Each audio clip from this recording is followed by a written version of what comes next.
to yourselves, to my learned friend, and to the work that you do. We believe that to put to the witness that he's wasting time of the commission by the manner in which he answers is unfair to the witness. And to edit his responses is equally unfair at the end of the day.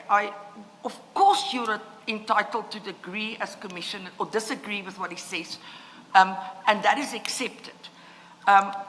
I think Chairperson or Chairperson Baloyi, you indicated that the only person of the BAC that's here today that can comment on the workings of the BAC is the witness.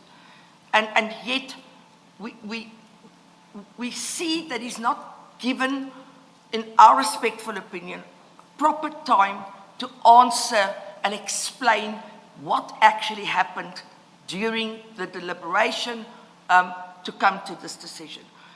None of us were there. The only person you are correct, that were there, that can enlighten us on the process and the reasoning and what transpired is indeed the witness. And we respectfully request that he be given an opportunity to explain why he answers in the way, or to allow him to answer the questions in the manner that he believes is a way in which he can convey to the Commission what transpired.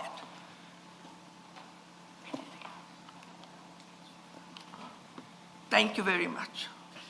Can you please, Ms. van den Heever, substantiate the point that says Mr. Mnisi's responses should not be edited? I didn't quite... Edited in the sense that he's cut off. He starts to provide an answer and then he's cut off. Very often, again with great self-respect, Commissioners, we were all in practice, or some of us are still somewhere. It's very difficult when one tries to convey something and when one's cut off. Sometimes it influences your thought process. It makes you lose your trail of thought.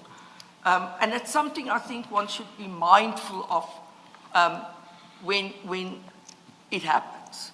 So again, what we place on record, we place on record with the greatest of respect and, to yourselves and to the work that's been done. Thank you very much. Thank you very much, Ms. van den Heever. I will not invite a response from you, Mr. Chaskalson, because this is directed at us.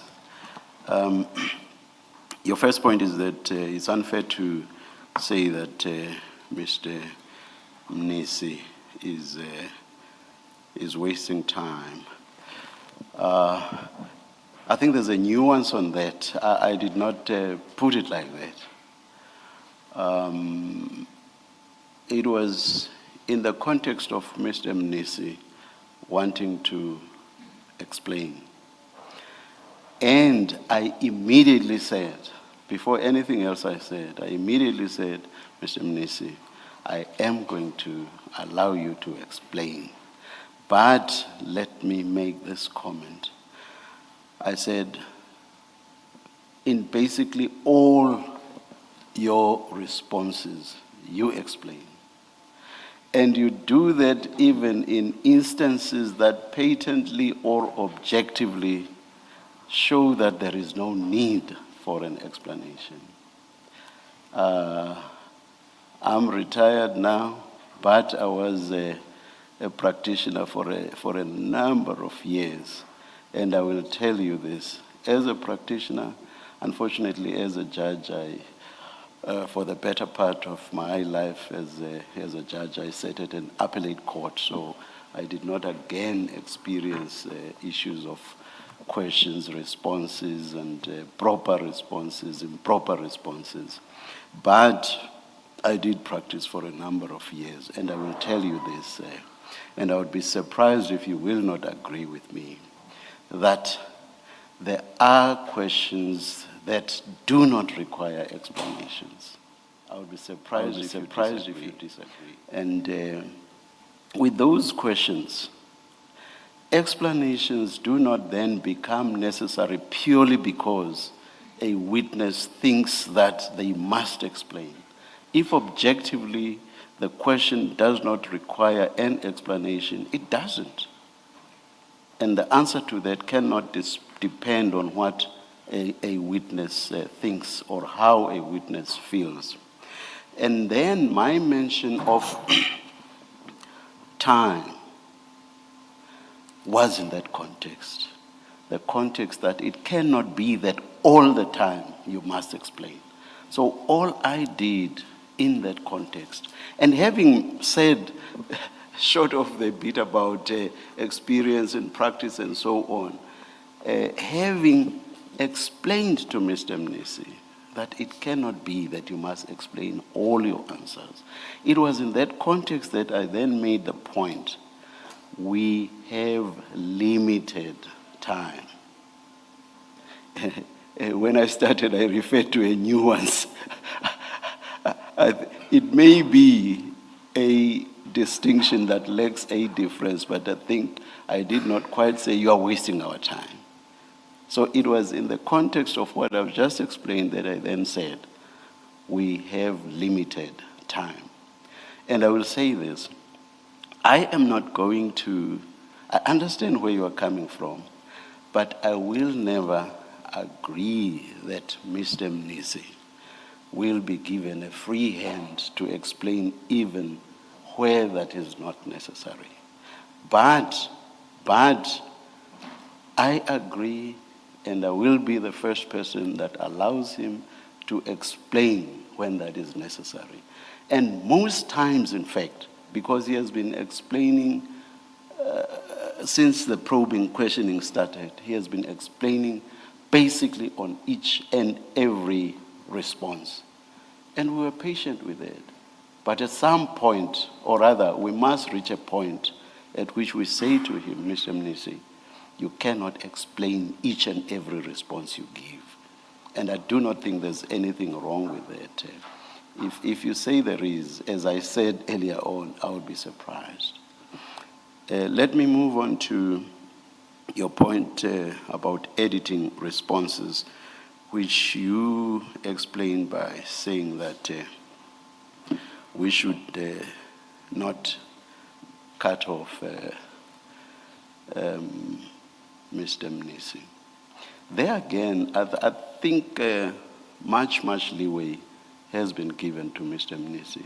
But there are times when you will ask a question, and from the moment he opens his mouth, you see that the response he's beginning to give has nothing at all to do with the question that's being asked. So must we listen, keep quiet, whilst Mr. Mnisi is going on and on and on about a response that has nothing to do with the question? But there again, as I say, we have given Mr. Mnisi leeway. And I doubt that we've given any other witness as much leeway as we have given Mr. Mnisi. Lastly, you say that he is not given, or rather he was not given sufficient time to explain what transpired at the adjudication process. And I did not finish my note here, but I think you were saying that you are asking that consideration be given to all of the issues that you have asked. There again, to the extent that perhaps you felt that he was not given sufficient opportunity, from where I'm sitting, he gave lots and lots of responses with regard to this subject, going on to even say that there were additional reasons that informed the resolution that was made in the end, and a whole lot of other substantiation. I am not sure that he was shortchanged on that. But, and more importantly, I think, to the extent that you feel that he was shortchanged, you have a right to re-examine and traverse whatever ground you feel ought to have been traversed, insofar as he may have been shortchanged. Thank you, Chairperson. Thank you very much, Ms. Van Heerden. Mr. Schatzkelsen? Thank you, Chair.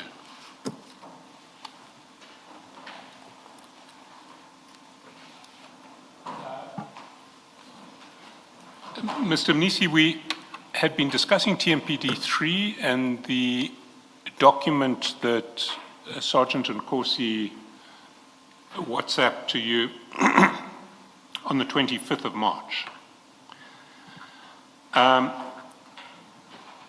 Do you know who the late Mr. Msibi was? Do I know him? I don't know him.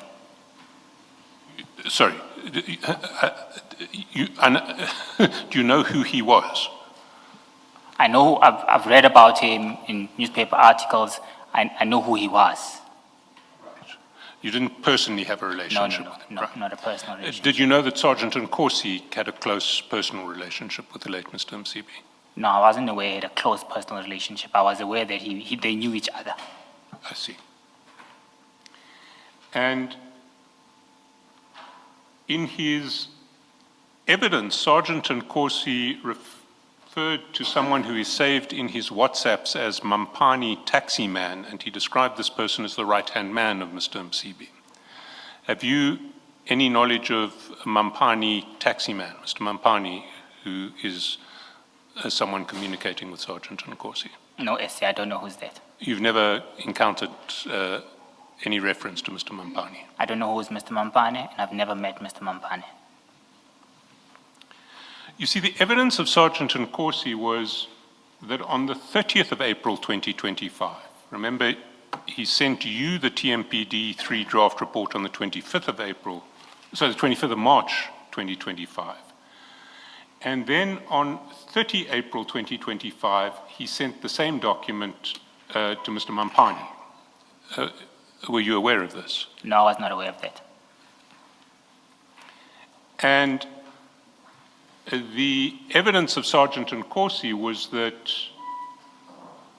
shortly after receiving this list, still on the 30th of April, Mr. Mampani wrote back, WhatsApp back, saying, and I quote,